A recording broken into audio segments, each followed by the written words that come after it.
Hi guys, welcome back to the Daily Dreamer. Thanks so much for coming and hanging out with me. I hope you guys had a wonderful weekend, and I hope that your Monday is going to be even a better one. So let's go ahead and get started with the dream for the day, shall we? This one was kind of a traumatic one for me, and I'm not sure why. It seems like I have a thing for kids and saving them, and this dream was all about that. This particular dream I had woken up, come to, and I see my participating self standing on the side of a road. It's a dusty road. I thought at first it was a desert, but it was not a desert. It was like the cliff of a mountain. She's standing there. She's impatient, and I'm just watching her.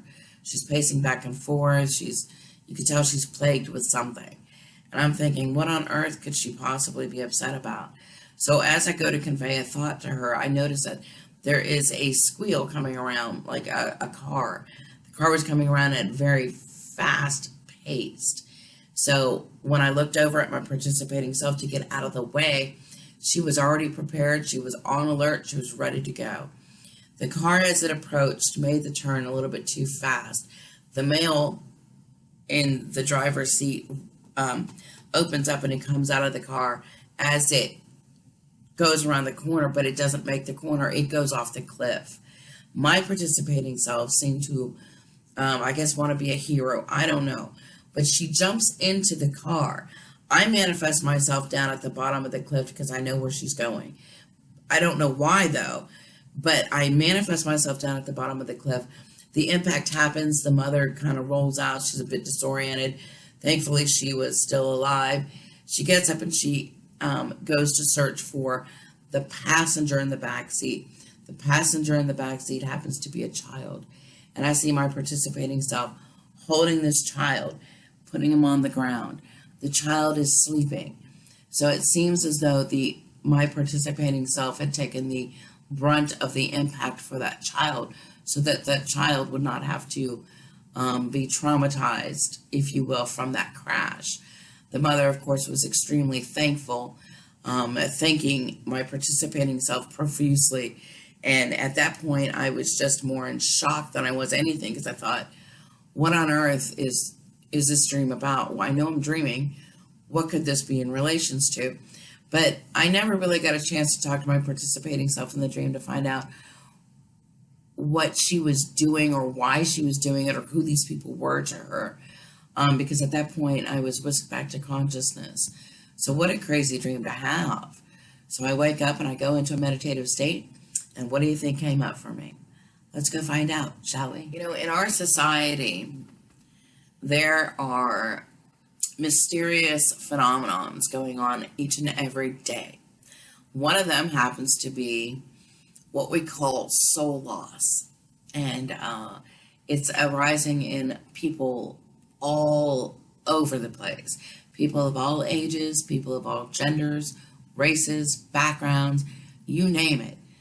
They are experiencing soul loss. We have known about the occurrences of soul loss for a very long time. We understand it to be the result of a inner fragmentation caused by unawareness. So in other words, like a splitting of your personality, a traumatic experience, an intense shock to the mind and to the body. When we experience soul loss, a part of our soul, our living essence, hides itself away. It shuts itself off. And that hinders us from expressing or experiencing our true potential as wholeness, as a human being. And that's important. A lot of time, entire aspects of our psyches are completely blocked out. They're repressed, if you will. So what exactly is soul loss, and are you having it? Chances are you probably are. Parts of our soul travels off to other realms, alternate realities. Sometimes they are possessed by spirits. When something traumatic happens to us, we shut down that portion of the brain so that we do not have to bear the impact, if you will. Sometimes when our souls are lost and we are not able to find the completeness and the wholeness in this realm. So there are memories of ours that we have, just hid away, and we've not been able to deal with them. As individuals, unless we have become awakened or have learned to work through that soul loss, we lose our soulful energy each and every time we identify with our egos. We love those egos. Every time we seek to feel whole, we do this, we hide this stuff away, and we do it through maybe addictions, maybe stimulation seeking, maybe through dogmatic beliefs like religions, maybe like through being a workaholic, you busy yourself, or maybe even conditional relationships. We find ourselves in battered, abusive relationships, anything so that we don't have to deal with the repressed part of our lives that have been traumatized. There are very many common symptoms here to show that you have soul loss. So what are some of these symptoms? Well, maybe memories and parts of your life that you've blocked out.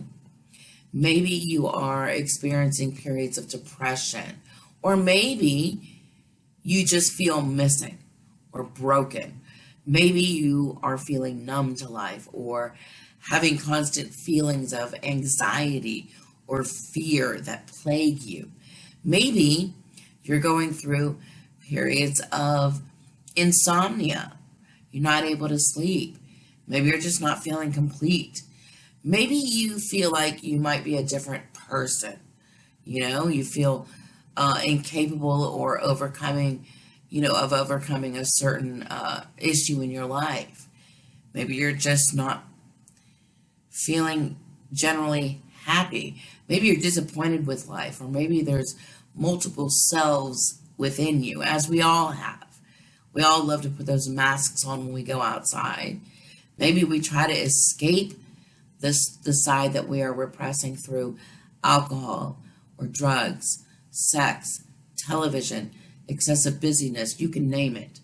We do these things so we don't have to look inward, that we don't have to deal with ourselves. Maybe you feel like you're unworthy of being loved. Maybe you just want to find the purpose of your life.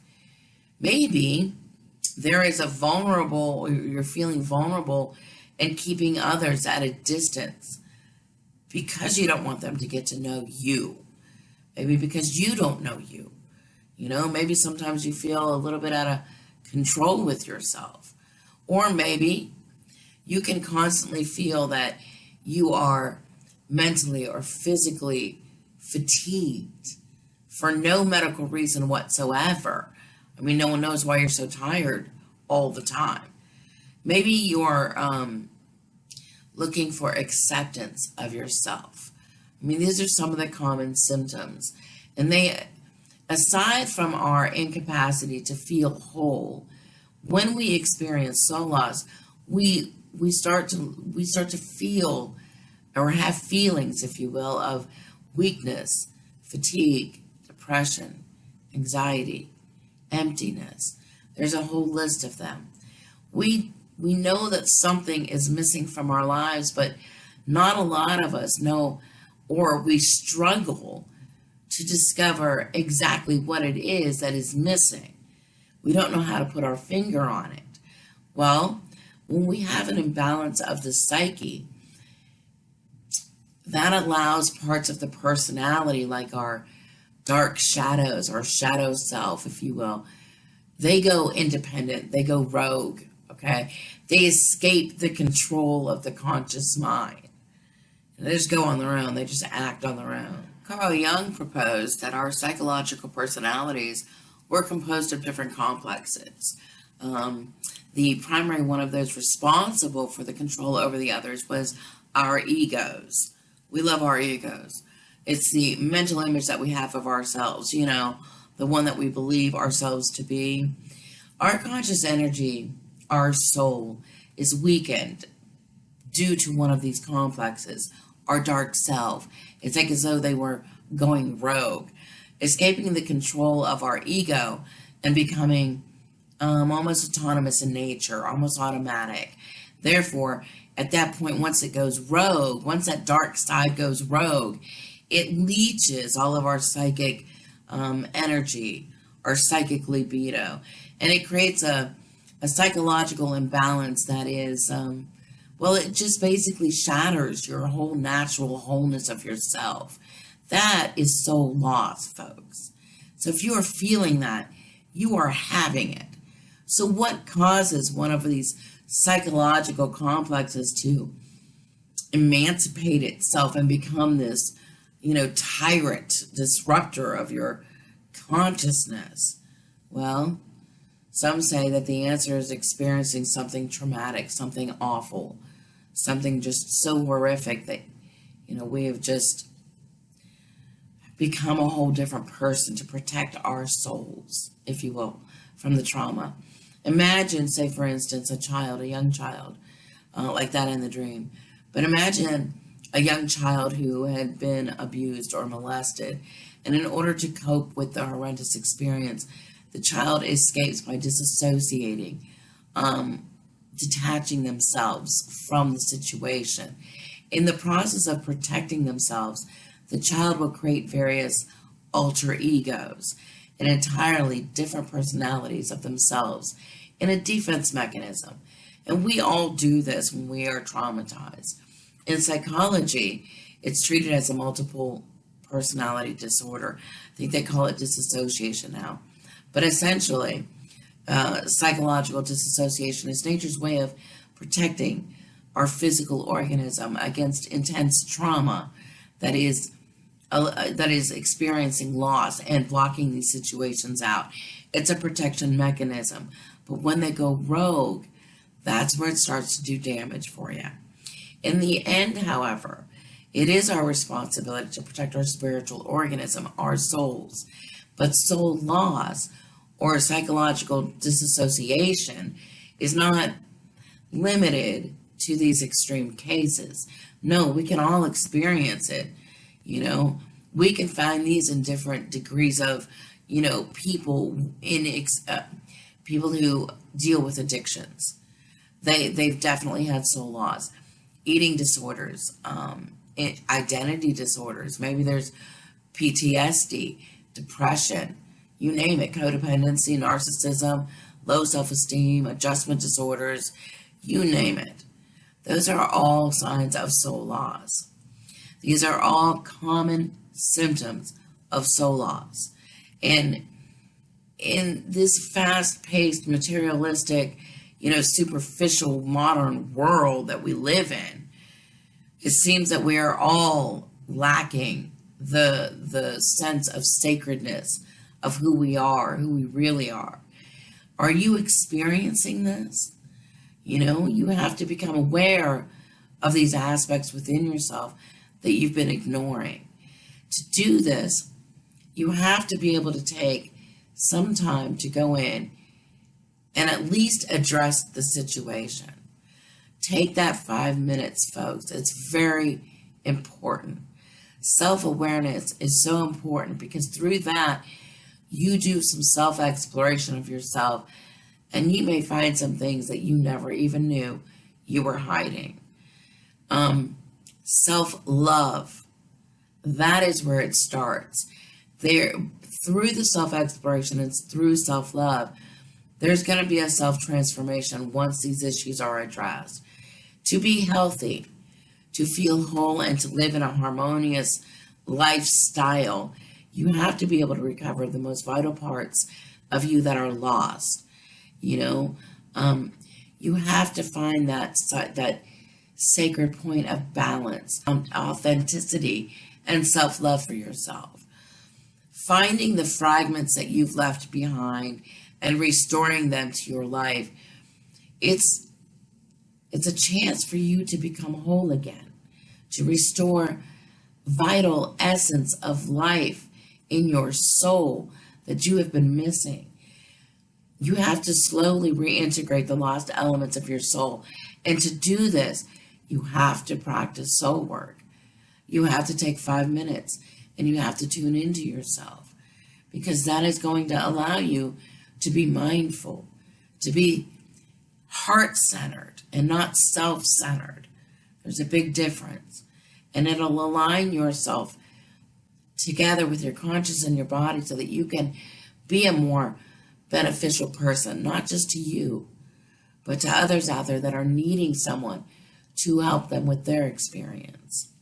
Folks, it is vitally essential that if you are feeling this way in your life, you need to just take 5 minutes, tune into yourself, and at least start the process. Folks, I wish you all the best, and I hope that your Monday is spectacular, and I hope that you all go on a small journey to find out who you truly are. Until next dream, folks, thanks so much for joining me for the Daily Dream. Many blessings.